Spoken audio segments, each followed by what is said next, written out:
Donc je vais faire un mot de conclusion un peu long, mais je vais essayer de retenir quelques idées clés. Alors j'avais envie de rebondir sur le 30-70 du début, qui fait vraiment écho avec la démarche qui a été celle de la SOIDEO depuis le début de l'année 2018, qui a marqué la création de la Société de livraison des ouvrages olympiques. Alors un premier point qui est un premier point un peu technique, qui est que pour alimenter notre stratégie, et je reviendrai dessus par la suite, on a mis en place un fonds d'innovation écologique. Pourquoi ? Parce qu'en fait, dans un contexte comme le nôtre, alors je rappelle que le village olympique, c'était 300 000 m² développés en très peu de temps, finalement en près de 5 ans. Sur ces 300 000 m², on a fait le pari de la massification et l'emploi, j'allais dire, de façon très importante de nouveaux matériaux pour répondre à une règle de base, c'est la division par 2 de la facture carbone du quartier. Et donc, pour arriver à cette fin-là, on a dès le départ fait le choix, à travers la maquette financière de la SOIDEO, de mettre en place un fonds d'innovation qui a permis finalement de gommer les effets de seuil. Et tout ce qu'on a pu entendre depuis près de 2 heures, c'est justement finalement toute la micromécanique qui s'est mise en place pour franchir ce seuil qui était le passage de l'échelle expérimentale à l'échelle de la masse, à l'échelle urbaine. Donc le fonds d'innovation, en fait, il répond à une stratégie, une ambition environnementale qui est fixée dès 2018 et qui elle-même s'appuyait sur le dossier de candidature élaboré entre 2015 et 2017. Et c'est l'époque de la COP21. Donc on voit aujourd'hui finalement le chaînage qui s'est mis en place entre la COP21 en décembre 2015, le dossier de candidature de Paris 2024, la traduction à travers la stratégie environnementale de la SOIDEO en 2018 et une livraison globale en 2024. Et donc on est vraiment passé de la stratégie, j'allais dire, gouvernementale à l'opérationnalité la plus ultime qui soit 7 ans plus tard. Donc un point, donc ce que j'évoquais tout à l'heure, la question de la neutralité carbone. Et donc pour diviser la facture carbone du village et des autres ouvrages olympiques, il a fallu surtout se concentrer sur ces objectifs, je vais dire ces targets carbone. Et donc les matériaux ont été un moyen au service d'eux et non pas une fin en soi. Et c'est là où la question du 30-70 est importante, parce que finalement le 30-70, c'est des chiffres auxquels vous aboutissez de façon empirique, par approximation, par approche. Nous, l'objectif, c'était vraiment que l'objectif cible de division par 2 puisse être atteint avec, j'allais dire, le meilleur mix de matériaux qui soit. Et le bois a complètement, j'allais dire, pris sa part dans ce mix de matériaux. On a aussi utilisé le béton bas carbone. On a aussi, j'allais dire, optimisé l'emploi des matériaux dans les bâtiments. C'est-à-dire qu'on a utilisé les systèmes de poteaux-poutres de façon quasi systématique. Et donc, c'est vraiment le couplage conception, capacité à choisir dans une palette de matériaux la plus large possible et ne plus avoir une posture, j'allais dire, passive par rapport à la palette de matériaux, mais au contraire, choisir le bon matériau au bon endroit. Avec également une logique de circularité des matériaux. Alors c'est une circularité qui s'envisage à 2 échelles de temps. C'est le fait d'avoir des bâtiments qui, à la fin de leur cycle de vie, puissent être démontés, déconstruits de façon optimisée. Alors c'est plutôt à une échelle de 50 ou 60 ans, mais c'est aussi la micro-échelle de temps. Savoir utiliser les matériaux présents sur le site. Dès le départ, on a réemployé la quasi-totalité du béton qui existait sur place, mais c'est aussi intégrer des matériaux réemployés dans les bâtiments. Et à ce titre-là, le bois aussi fait partie des matériaux réemployés dans les bâtiments. Alors on parle, ça fait partie plutôt des objectifs de l'aménageur sur la résilience climatique, mais ça convoque quand même un certain nombre de questions. On a parlé des questions de vapeur et de circulation de la vapeur dans les FOB ou les COB. Ça pose la question de l'enveloppe de ces bâtiments, et donc à la fois en confort thermique d'hiver, mais aussi en confort thermique d'été. Et donc cette question du comportement des FOB en confort thermique d'été était aussi un sujet qui était posé. Et donc à travers les intentions fixées par l'aménageur, ça a posé, j'allais dire, les conditions d'une équation technique pour les opérationnels que la communauté que nous formons aujourd'hui était. La question de la biodiversité également, alors ça je ne rentre pas dans le détail aujourd'hui, mais ça faisait partie de nos orientations fortes. Et donc en termes de planning, ce qu'il faut retenir, c'est que finalement on a travaillé en 2 cycles de 3 ans.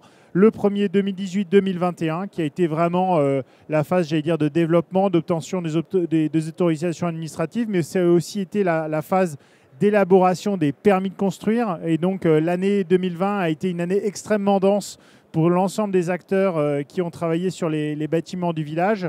Et durant cette année 2020, ça a été non seulement la mise au point des permis de construire, dont je rappelle qu'ils étaient à double état, un état pour la phase Jeux Olympiques et Paralympiques et un état pour la phase héritage, ce qui a d'ailleurs permis de s'interroger différemment sur certains éléments, j'allais dire, structurels des bâtiments.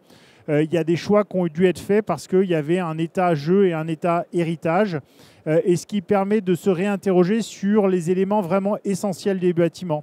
À une époque, on réalisait des voiles un peu par défaut sur l'ensemble des plateaux. Là, on est revenu sur ces systèmes de poteaux parce que ça permettait de changer d'état en très peu de temps, entre 2024 et 2025. Également, une autorisation, je vais dire, dite incendie pour chacun des bâtiments. Et donc, la question de la réglementation incendie a été traitée en 2020 en même temps que les permis de construire, logiquement, tout en s'appuyant sur un décret pris en Conseil d'État qui a aussi organisé, j'allais dire, les conditions dans lesquelles les permis de construire étaient élaborés. Donc, un cycle de 3 ans, j'allais dire, de montage du projet à toutes ces échelles, urbaine, bâtimentaire et ATEX. Et puis un autre cycle entre 2021 et 2024 de réalisation et de construction des bâtiments.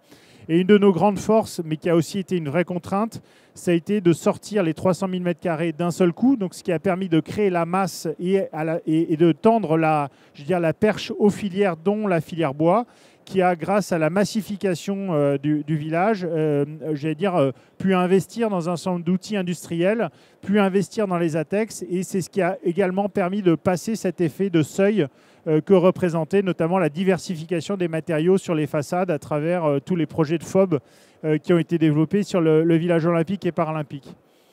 Donc voilà, là on a remis, j'allais dire, la décomposition du premier cycle entre 2018 et 2020, mais on voit qu'à la fin de l'année 2020, c'était tous les permis de construire qui étaient obtenus, tout le travail sur les ATEX qui était fait pendant cette phase-là. Et on avait considéré à l'époque qu'on devait être à pied d'œuvre pour le démarrage de la construction début 2021, ce qui a été le cas. Voilà, donc sur la question de la planification et les enjeux sur l'innovation, c'est ce qui a déjà été évoqué notamment par Philippe, c'est d'être capable d'anticiper au stade de la programmation. Et donc cette question de l'innovation, on l'a vu venir en 2018, non seulement à travers la stratégie environnementale, mais également le fonds d'innovation dont je parlais tout à l'heure.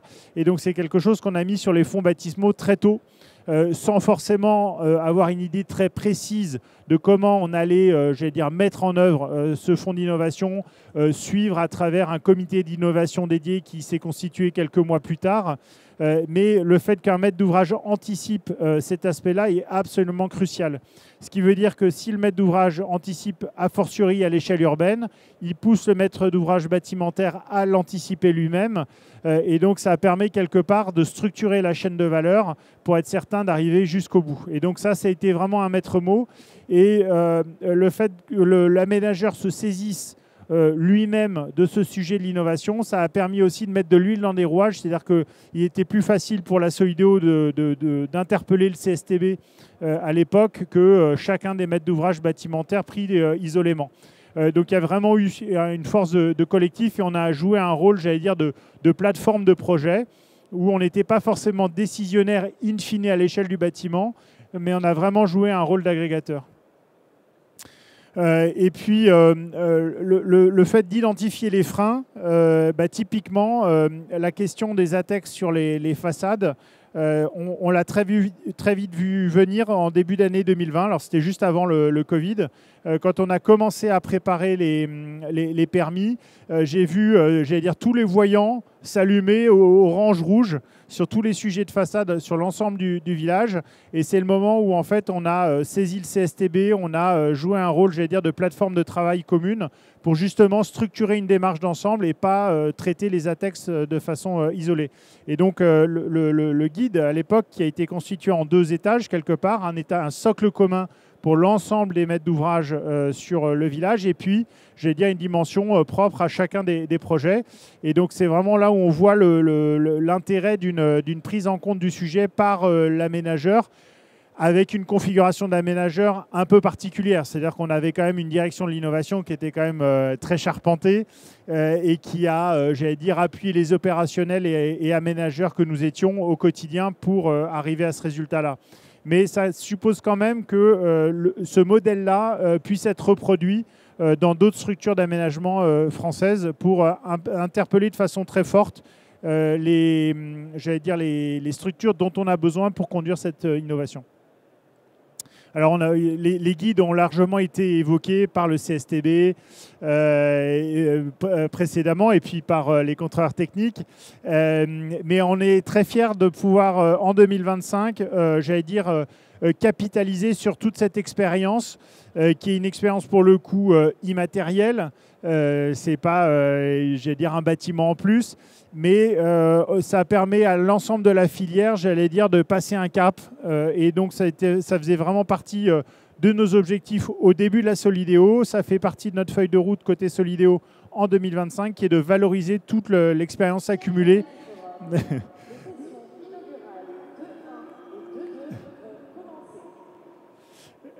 Et donc, on est en plein dans cette cible 2025 qui est de valoriser, j'allais dire, l'expérience qui a été la nôtre pendant près de 6 ans.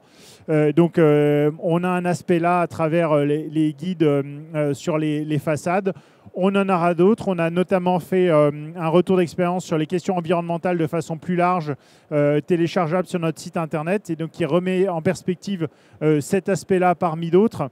Et donc, tout au long de l'année 2025, on va à la fois faire des conférences ou des événements liés à ces retours d'expérience. Le prochain est le 26 mars. Pour ceux que ça intéresse, on va valoriser toutes ces questions environnementales pendant une journée. Et donc le guide d'aide à la conception, je l'ai évoqué, je ne rentre pas dans le sous-détail, mais ça permet, j'allais dire, de consolider toute l'expérience accumulée. Les douches, on en a également parlé, avec un détail technique que je serais absolument incapable d'aborder moi en tant qu'aménageur. Mais ce qui est intéressant, c'est de voir finalement comment la posture de l'aménageur a permis de déclencher, j'allais dire, toute la chaîne de valeur et rentrer dans les détails qui ont été abordés plus tôt dans l'après-midi. Voilà. Et puis je conclus pour dire que le bois dans le village, c'est 15 000 mètres cubes qui ont été employés à l'échelle du village, ce qui est quand même considérable. Et donc on est extrêmement fiers d'avoir participé à la structuration de cette filière qui, en l'espace de 10 ans, pour avoir été dans une vie précédente à l'EPAMarne, j'ai vu à quel point la transformation était à l'œuvre. Et on souhaite vraiment que derrière l'expérience des JO, ça se prolonge de façon intense. Voilà. Merci beaucoup. Merci Henri. On peut l'applaudir. Si tu peux rester encore en scène, si tu veux bien. J'aurais bien voulu te poser une question, mais peut-être qu'il y a d'autres questions avant dans le public. Bon, je pose ma question. Alors, Henri, on dit souvent, les opérations, les installations des Jeux Olympiques, ce sont des installations exceptionnelles, qui ont bénéficié d'un environnement exceptionnel et qui très certainement ne sont pas reproductibles, on va dire, en province ou dans des projets un peu plus modestes.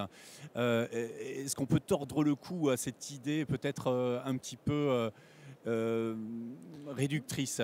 Oui, enfin, je pense qu'effectivement, on peut tordre le cou à cette idée un peu réductrice. C'est-à-dire que le village, il a permis justement de passer un cap et d'industrialiser la démarche.